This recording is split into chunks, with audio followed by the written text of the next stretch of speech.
Olá, seja bem-vindo de volta, eu sou a Tati Machado e nesse vídeo a gente vai conversar sobre privilégios.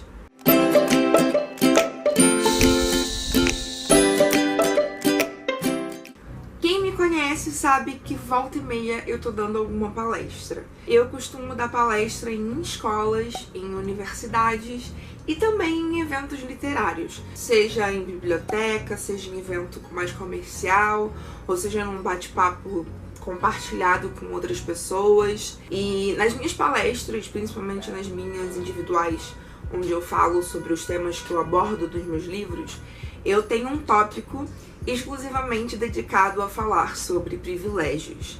E quando eu falo sobre privilégios, eu começo, especialmente quando eu tô falando com jovens, eu começo a falar dos meus privilégios. Isso porque eu quero deixar bem claro que ter privilégios não é uma coisa ruim. Ter privilégios não faz de você uma pessoa pior. Ter privilégios não é motivo de vergonha. Todo mundo, ou a maioria da população, vai ter privilégio em comparação a outra pessoa, porque somos pessoas diferentes, com vivências diferentes e histórias diferentes. Então, quando eu falo de privilégios, eu quero deixar bem claro que eu tenho privilégios também. Mesmo eu estando ali numa posição de palestrante, eu não tô superior a ninguém, sabe? Eu tenho privilégios sim. E eu começo falando, por exemplo, do privilégio de ser uma mulher branca numa sociedade que é extremamente racista. O racismo, ele perdura até os dias de hoje, porque quando a gente deu a carta de alforria aos negros que eram escravos, a gente não deu nada mais, a gente não deu oportunidade, a gente não deu condições, a gente não deu igualdade social, a gente não deu justiça, a gente não deu nada. Então, essa sociedade que a gente tem, ela ainda é muito racista, ela ainda vê o negro como se ele tivesse que estar numa posição inferior.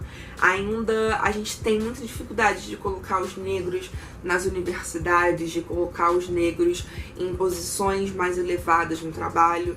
E isso não é uma coisa desconectada do nosso passado. Muito pelo contrário, isso é uma coisa que a gente traz desde a época da escravidão. E, enfim, o vídeo não é sobre isso, mas quando eu me coloco como uma mulher branca, eu digo que eu tenho esse privilégio.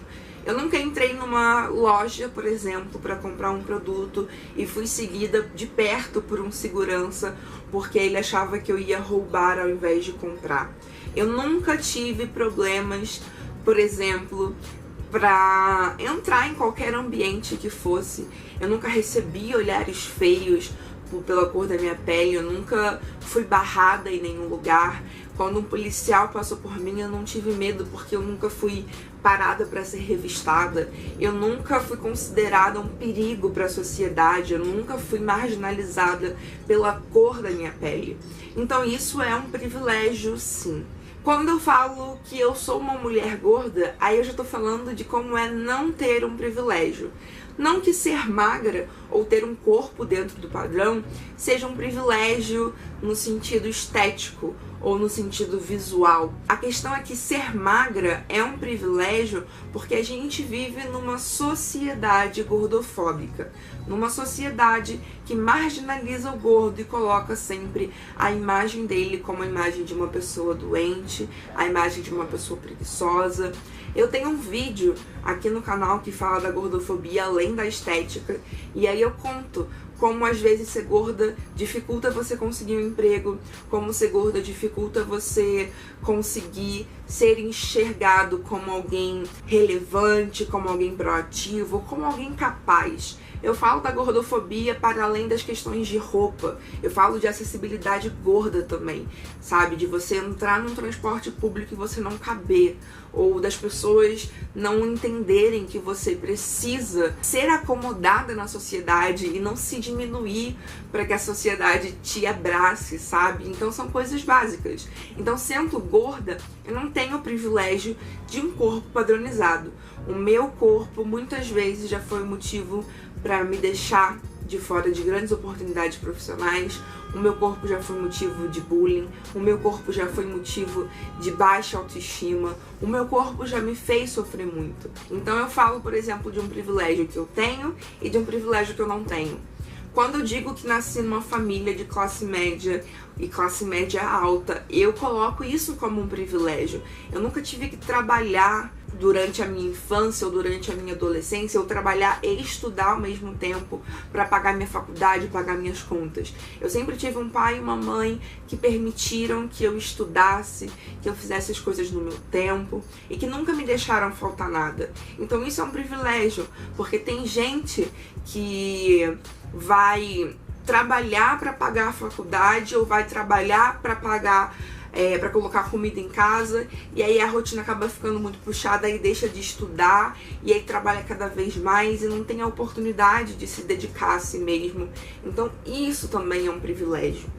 E aí eu gosto sempre de falar sobre os meus privilégios para que as pessoas entendam que todos temos privilégios e que não existe nada de mal em ter privilégios.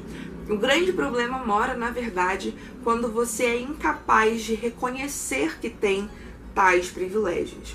Quando você acha normal você, homem branco, por exemplo, não ser revistado pela polícia, ou então ser pego com drogas e ser chamado de jovem, e um homem negro ser baleado, tomar um tiro só porque ele é negro, só porque ele estava no lugar errado, na hora errada e com a cor de pele errada.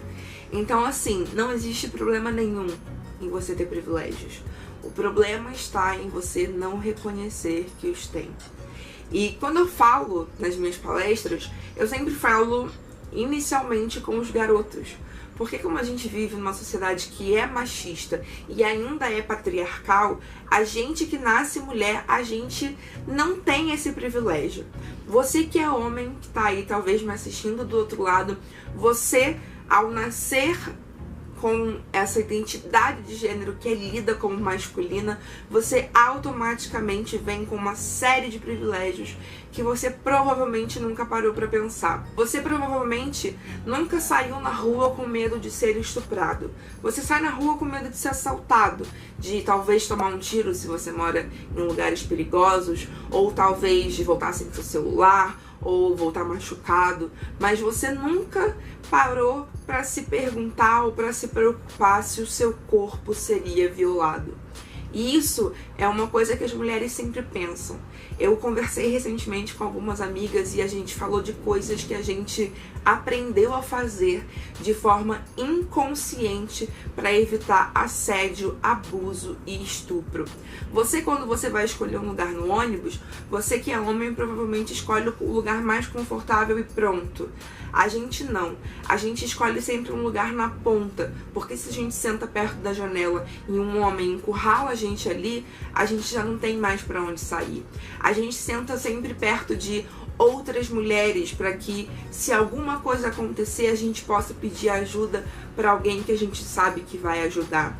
Quando a gente entra no transporte público e ele tá muito cheio, a gente tem que se preocupar porque os caras não se preocupam em roçar o corpo, em roçar as genitais na nossa bunda. Então a gente tem que sempre passar ou com uma bolsa ou com alguma coisa. A gente tá o tempo todo preocupada se a nossa sexualidade, se o nosso corpo, se o nosso eu não vai ser violado, se o nosso eu não vai ser desrespeitado, se o nosso corpo não vai ser mais uma vez sexualizado e mais uma vez violado por alguém. Você que é homem provavelmente nunca parou para pensar nisso. Você que vem de classe média alta, ou de classe alta, ou só de classe média, você provavelmente nunca parou para pensar que aquela comida que você encontra pronta, ou aqueles ingredientes que você tem na sua casa para fazer uma comida para você nunca parou para pensar que talvez existem milhares de pessoas ao redor do mundo que não têm o que fazer para os seus filhos comerem, que não tem a oportunidade. Às vezes eu me questiono que assim, eu sou muito chata para comer e às vezes eu não tô afim de comer alguma coisa. E aí eu paro para pensar que, cara, já pensou que tem gente agora que não tem nada para comer e daria tudo para comer aquilo que eu não quero, aquilo que eu tô dispensando? Quando a gente nasce com privilégios, a gente não se questiona sobre um monte de coisas. Mas a gente está vivendo um momento em que não questionar, não problematizar, não pode ser mais aceitável. A gente, como mulher, a gente nasce tão não dona de si, né? E não precisa ir muito longe para ver isso. A gente está vivendo uma situação no Brasil muito complicada, em que o corpo da mulher, mais uma vez, é uma propriedade do Estado. A gente tem uma futura ministra da Mulher e dos Direitos Humanos que diz que a gente tem que ter um filho, mesmo em caso de estupro. Isso é a mesma coisa que legalizar o estupro. Estuprador não é pai, estuprador não tem direito, feto não é uma vida ainda. Então a gente tem que se preocupar com quem? Com a vítima? Ou com quem vai nascer, que ainda nem nasceu, que ainda nem tem vida, que ainda nem tem órgãos, que ainda nem deveria ter direitos. O corpo da mulher nunca é da mulher. E é por isso que talvez você, sendo homem, nunca tenha entendido isso. Você nunca tenha parado para pensar. Você que é magro e sempre entrou no transporte público e se acomodou bem, nunca teve problemas para passar na roleta, você não sabe o que é nascer num corpo gordo em uma sociedade que dita que você deve seguir um padrão, que você deve estar dentro de tais medidas, dentro de tais números. Em uma escola que eu visitei recentemente, um grupo de alunos se sentiu extremamente ofendido por eu chamá-los de hétero, branco e cisgênero e, portanto, privilegiados. Eles se sentiram ofendidos porque eles não sabem reconhecer os privilégios que têm. Uma pessoa cis, por exemplo, nunca deve ter que se preocupar com que banheiro ela vai usar. Ou será que eu vou ser espancado dentro do banheiro? Será que eu vou ofender as outras pessoas se eu entrar nesse banheiro? Eu mesma nunca parei para pensar nisso, até ter uma pessoa trans na minha vida. Uma pessoa que queria ir ao banheiro e aí não se sentia confortável nem para ir no masculino, nem para ir no feminino. Porque no feminino, vão dizer, tem um homem invadindo o nosso espaço. E aí vão fazer um escândalo e expor aquela pessoa. E não podia entrar no banheiro masculino, porque os homens não vão ler como homens, vão ler como uma bicha, ou como uma pessoa que não deveria estar ali. E aí podem fazer o que? Agredir aquela pessoa. Então, se você é cisgênero numa sociedade que é extremamente transfóbica, no país que mais mata LGBTs no mundo, você não sabe o que é o privilégio de ser cis, se você nunca parou para reconhecer que isso é sim um privilégio. Existem muitos privilégios. A gente aqui no Brasil, a gente é privilegiado por umas questões, pessoas de outros países vão ser privilegiadas por outras, e eu costumo dizer que a gente sempre vai ter algum privilégio em relação a alguém, né? Eu, por exemplo, tenho 2 pernas, 2 braços e caminho, vou para onde eu quiser. Mas tem gente que não consegue. Tem gente que precisa de uma cadeira de rodas e às vezes nem tem dinheiro para comprar uma cadeira de rodas. Tem gente que vive situações diferentes ou não consegue ter o raciocínio rápido, não consegue ir para uma escola boa que vai te dar um futuro, digamos assim. Tem gente que tem que batalhar pelo mínimo. Então, quando eu falo de privilégios, eu quero só que a gente reconheça os privilégios que tem. Volta e meia eu posto no meu Instagram que eu tenho um white people problem. E isso não é pra tirar sarro das pessoas brancas, até porque eu me considero uma mulher branca. Quando eu falo disso, é porque tem problemas que são tão insignificantes que é só a galera branca que tem tempo pra pensar nisso. Porque a galera negra tá pensando em sobreviver, tá pensando em chegar em casa vivo e não morrer por um tiro, por acidente.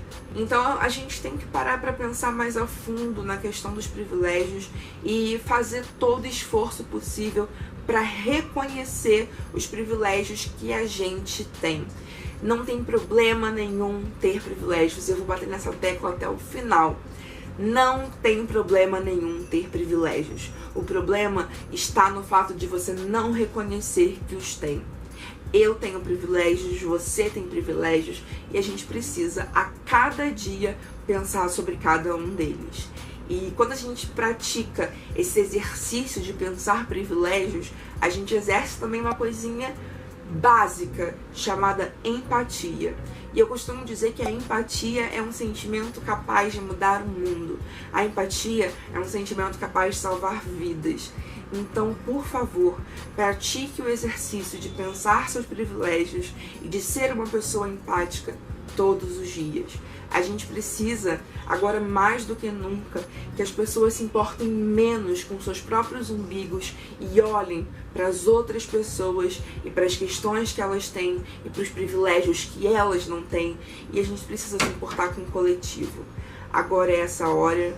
E eu espero que em 2019, que não vai ser um ano fácil pra gente aqui no Brasil, a gente consiga olhar pro outro de forma mais empática, a gente consiga reconhecer nossos privilégios e a gente entenda que não é certo que algumas pessoas não tenham privilégios que a gente tem. A gente tem que entender que não é porque sempre foi assim que tem que continuar sendo. Se a gente quer alguma mudança no nosso país, no nosso mundo, no nosso bairro, onde quer que seja, na nossa casa, a gente precisa começar a olhar para o outro. Então é isso, eu fugi completamente do roteiro que eu tinha planejado para esse vídeo. Acho que falei com mais paixão do que o previsto, acho que deixei algumas ideias se atropelarem, mas eu acho que com certeza o vídeo ficou muito mais sincero sem esse roteiro que eu tinha traçado anteriormente. Eu acho que eu deixei tudo fluir mais e não sei como vai ser o resultado, mas espero que seja produtivo, espero que faça você aí do outro lado pensar, tá bom? Deixa aqui nos comentários se você tem alguma opinião sobre privilégios, se você quer me contar os seus privilégios como uma forma de exercício diário. Eu vou adorar compartilhar e trocar essas ideias com vocês. E é isso, deixa seu like, deixa seu comentário, compartilha esse vídeo nas suas redes sociais e a gente se vê no próximo vídeo. Beijo grande, tchau!